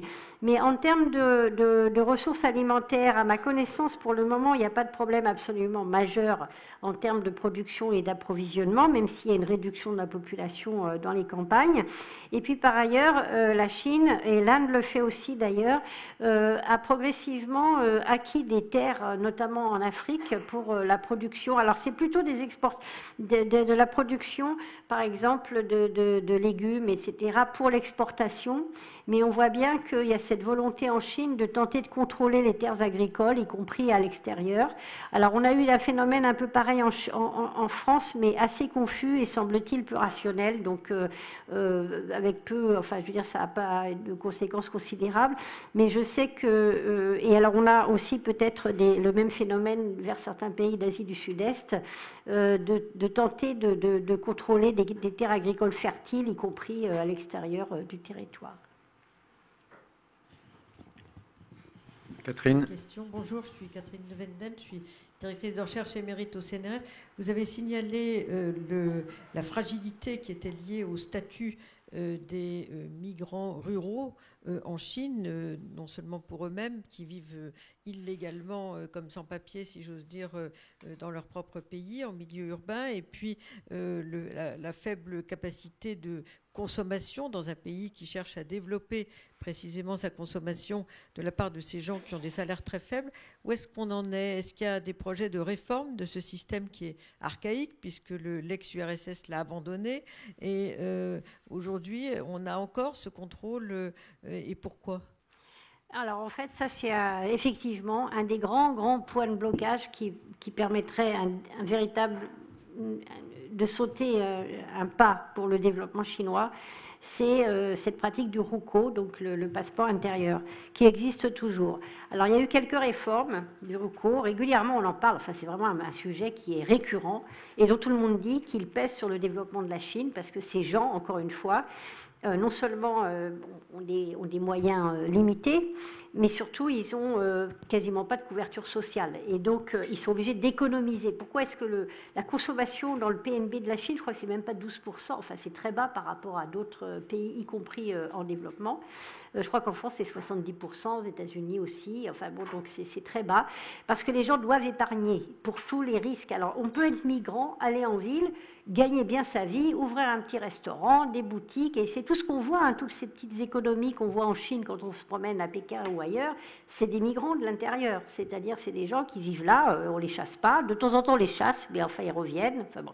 Et on peut faire fortune, enfin on peut vraiment gagner bien sa vie, sauf que on est totalement soumis aux aléas d'abord il faut épargner pour sa retraite, si on tombe malade, ça va coûter cher, il faut avoir de l'argent de côté, si on veut acheter un appartement, c'est une fortune, et d'ailleurs c'est pour ça que ça pose des problèmes considérables, l'immobilier, parce que ces gens souvent ont investi dans l'immobilier, c'était une garantie, ça augmentait en permanence, donc c'était pour eux une sorte de garantie, et puis là ça s'effondre, et donc ils n'ont plus rien en fait, et puis ils doivent rembourser quelque chose qui n'existe même pas parfois. Donc ça c'est un vrai problème. Pourquoi? Alors il y a eu quelques réformes dans des provinces où effectivement qui ne sont pas les plus dynamiques, où effectivement les gens qui ont un RUCO de la campagne, vraiment de la campagne, peuvent aller s'installer dans la capitale provinciale locale, mais qui n'offrent pas autant d'opportunités que les grandes villes, ce qu'on appelle premier niveau, deuxième niveau, troisième niveau, les grandes villes, la capitale, Shanghai, Guangzhou, enfin là où les choses se passent, et puis des villes plus importantes en province. Donc il y a eu quelques évolutions, mais le point principal, c'est qu'en fait, le système de protection sociale en Chine aujourd'hui, il est assumé par les provinces, essentiellement. Enfin, sauf quand on est fonctionnaire d'État et tout. Mais c'est les provinces qui payent les retraites, le système de sécurité sociale, éventuellement, de temps en temps, un truc de chômage, les écoles, etc. Et ces provinces n'ont pas les moyens, financièrement, de prendre en charge ces migrants s'ils obtenaient un statut comme les autres d'urbains, et donc s'ils avaient droit à cette protection sociale que les provinces doivent payer et n'ont pas les moyens de payer. Et c'est ça le blocage principal. Et par ailleurs, les ressources des provinces ont tendance à diminuer fortement, puisque leur principale ressource ces dernières années, c'était alors je rappelle aussi, deuxième obstacle, c'est qu'en Chine, il n'y a pas de propriété, la terre appartient au peuple tout entier, et donc il y a des systèmes de leasing très longs, etc. Mais enfin, quand une autorité locale, une province, une ville décide qu'ils ont besoin d'argent, on récupère la terre, on indemnise très peu ou pas, selon le poids, s'il y a des manifestations, on va faire un petit effort, et puis on vend ça à un promoteur immobilier qui se lance dans des grands projets de construction, une espèce de boule de Ponzi, là où les nouveaux projets remboursent les anciens. Et là, ça s'est complètement arrêté, en fait. Donc la ressource principale, qui était de se débarrasser des terres qui appartiennent au peuple tout entier, est en train de s'effondrer complètement. Donc il y a de moins en moins de ressources pour les provinces, ce qui explique le taux d'endettement, dont je n'ai pas parlé non plus, considérable de la Chine aujourd'hui. C'est à la fois l'endettement central qui n'est pas très élevé, mais c'est surtout l'endettement au niveau des autorités locales qui est absolument considérable. Et donc tout ça bloque. La Chine n'en a pas les moyens. En fait, les provinces n'en ont pas les moyens. Et c'est une des raisons pour lesquelles cette réforme du RUCO. Et puis par ailleurs, il y a aussi en termes de perception dans les classes moyennes chinoises urbaines qui, elles, n'ont pas envie de voir arriver, et donc une concurrence, en fait, une baisse de leur niveau de vie à cause de l'arrivée de ces plusieurs centaines de millions de travailleurs migrants. C'est-à-dire que ce n'est pas 3000 personnes qui cherchent du boulot à Shanghai ou ailleurs. C'est vraiment une masse très importante. Cher monsieur, allez-y. Bonjour. Frédéric Eck, je suis directeur de recherche au CNRS. Je travaille sur les épidémies en Asie. Je voudrais savoir si on peut dater le changement de perception internationale de la Chine d'une opportunité à une menace. Vous sembliez dire que c'était l'arrivée de Xi Jinping à la présidence de la République populaire de Chine qui avait marqué ce nationalisme agressif. J'aurais tendance à penser que c'est en 2003, avec la crise du SRAS, où on se rend compte que la Chine est aussi une menace pour la santé internationale.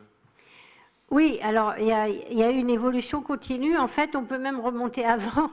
C'est-à-dire qu'on est passé d'une Chine qui avait tendance à s'ouvrir de plus en plus et dont tout le monde pensait, à tort, parce que même quand Deng Xiaoping s'est lancé dans la stratégie d'ouverture et de réforme économique en 1979, pour mettre fin au maoïsme, et puis il faut imaginer que la Chine en 1979, c'est la Corée du Nord aujourd'hui. Donc après, on s'extasie devant les taux de croissance de la Chine, mais c'est comme si on libérait tout d'un coup en Corée du Nord aussi. C'est-à-dire que la Chine est enfoncée dans un marasme absolument épouvantable, et donc on a libéré les choses, la Chine s'est développée, s'est ouverte, et beaucoup de gens ont pensé, espérer et penser, c'était le fondement d'ailleurs par exemple de la relation Union européenne-Chine ou même États-Unis-Chine pendant longtemps, que cette ouverture économique allait graduellement déboucher sur une libéralisation politique, sociale, une évolution, un changement de régime qui est au contraire le cœur de la menace à laquelle le Parti communiste fait face. Pas de changement de régime, pas d'évolution,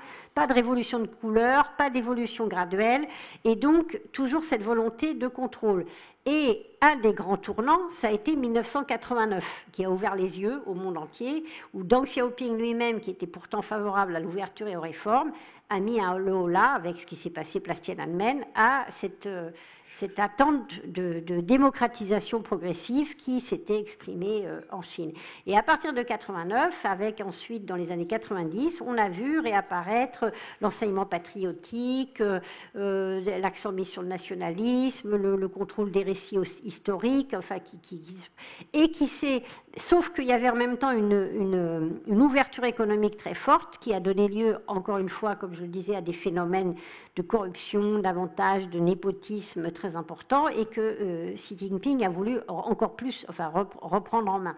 Donc cette idée, cette évolution de la Chine qui s'éloigne d'une perspective d'évolution démocratique douce, entre guillemets, graduelle, un peu ce qui s'est passé à Taïwan, dans les années 90, Taïwan était une dictature, il ne faut pas l'oublier, mais vers au contraire une reprise à la fois, une reprise en main idéologique qui bloque en fait les choses, et qui d'ailleurs rappelle la fin de la période impériale en Chine, à la fin des Qing, l'empire chinois s'est effondré en 1911, ça y est, j'ai un trou, c'est 1912 ou 11, je suis fatiguée. Mais il y a eu cette absence, cette incapacité, en fait, à la fin de l'empire impérial, de la période impériale, d'appliquer des réformes qui impliqueraient un bouleversement majeur du système. Ça s'est bloqué, ça s'est coincé, contrairement à ce qui s'est passé au Japon, par exemple. Et on a un peu la même chose, en fait, aujourd'hui. C'est-à-dire qu'on a un système qui veut survivre et qui veut maintenir un très fort contrôle tout en s'ouvrant, tout en contrôlant l'ouverture, donc des espèces d'allers-retours, et avec cette idée du discours nationaliste de puissance chinoise qui remplacerait en quelque sorte toute évolution politique. Et en termes de perception, il y a eu bien entendu le SRAS, ça a été une première alerte, mais évidemment, il y a eu la crise du Covid. À la fois dans la manière dont la crise du Covid a été initialement gérée, et d'ailleurs encore aujourd'hui, on n'a jamais obtenu des autorités chinoises toutes les informations nécessaires qui permettraient de comprendre exactement ce qui a pu se passer autour de ce fameux marché ou laboratoire. Et à mon avis, peu importe que ce soit un laboratoire ou le marché, ce que l'éruption du Covid et la manière dont ça a été géré initialement montrent, c'est les dommages de l'absence de transparence, en fait, le fait que les médecins qui ont lancé les alertes ont été immédiatement bloqués, qu'on a refusé de partager des informations, qu'on n'a pas prévenu tout de suite la population, qu'on a mis d'abord sous le boisseau toute menace. Et donc, c'est ça qui a provoqué cette flambée. Et ensuite, la réaction qui est une fermeture totale du pays au prix d'un gros problème quand même sur l'économie chinoise, dont la Chine ne s'est pas remise encore aujourd'hui, hein, et je ne suis pas certaine qu'elle s'en remette. Et puis un changement de perception de la Chine. C'est-à-dire qu'on est passé d'une Chine opportunité, quels que soient les problèmes, on s'en fiche un peu, les problèmes, ça marchait, à l'image d'une Chine qui finalement, comme vous le dites, est perçue beaucoup plus comme une menace, un risque de déstabilisation.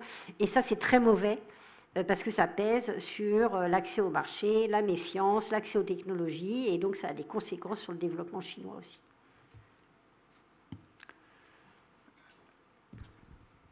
Allez-y, monsieur. Oui, bonjour, je suis Jean-Marie Cambacérès, ancien député, et je suis président d'une association France-Asie. Merci à Madame Niquet, parce que c'était vraiment très, très intéressant son exposé. J'ai retenu notamment qu'en 2050, l'Asie, en 2050, ce sera quand même encore beaucoup la Chine en 2050. Et je voulais vous poser une question, justement, vous n'en avez pas parlé. Une des initiatives de Xi Jinping, d'influence justement sur la zone et au-delà, c'était ce qu'on appelait, nous, la route de la soie. Est-ce que vous pouvez faire un peu le point? Il y en a qui disent que ça ne marche pas, d'autres que ça marche très bien. Est-ce que vous pouvez nous faire un peu le point sur les résultats de cette initiative? Merci beaucoup. Ça sera la dernière question, et donc vous pouvez en profiter pour conclure. Il ne faut pas dire ça parce que ça panique. Et donc, la route de la soie, en fait, c'est un label, le route de la soie. C'est-à-dire que Xi Jinping a lancé cette idée. Alors, initialement, il s'agissait aussi d'exporter vers des pays sur les infrastructures, notamment la construction d'infrastructures, des capacités de production, d'investissement chinois trop importants pour être absorbés en Chine même. Donc, l'idée, c'était d'aller construire ailleurs, d'envoyer les entreprises chinoises investir en Afrique, en Asie du Sud et ailleurs. Et puis, c'est devenu un label. C'est-à-dire que tout ce que faisait la Chine a été qualifié de route de la soie. On a eu route de la soie de l'Arctique, du Pacifique. Donc c'est une stratégie d'influence qui a bien marché d'ailleurs parce que tout le monde disait « Regardez, la Chine domine le monde avec les routes de la soie ».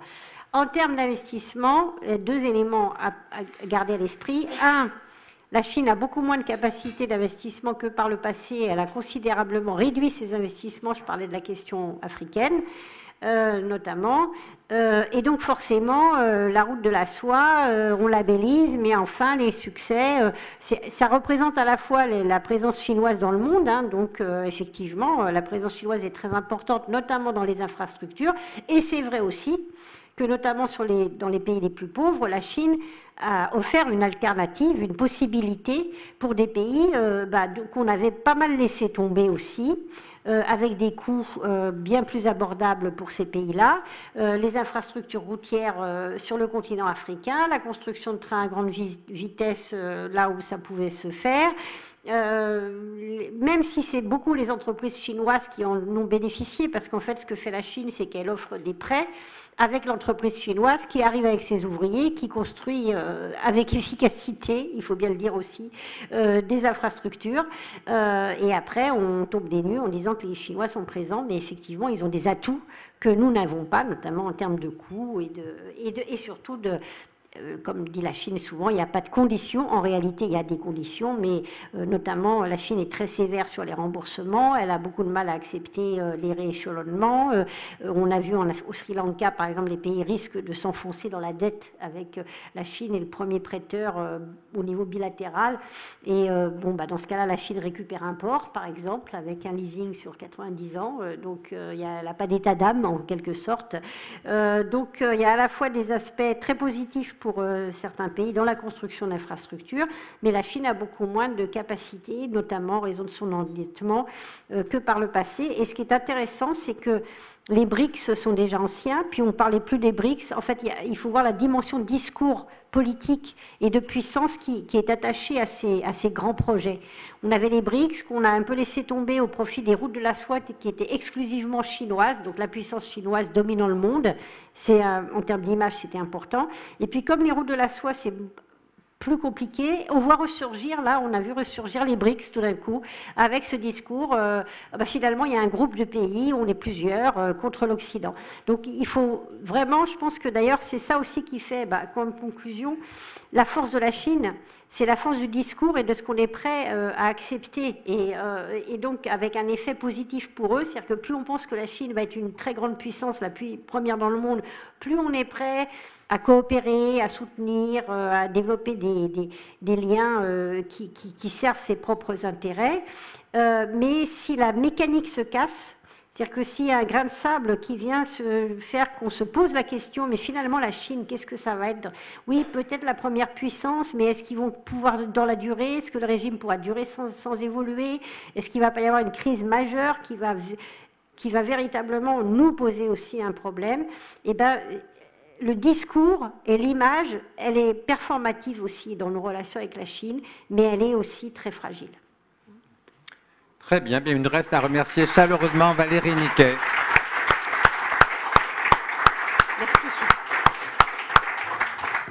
Merci. Merci à vous tous pour votre présence et bonne fin de journée. Au revoir.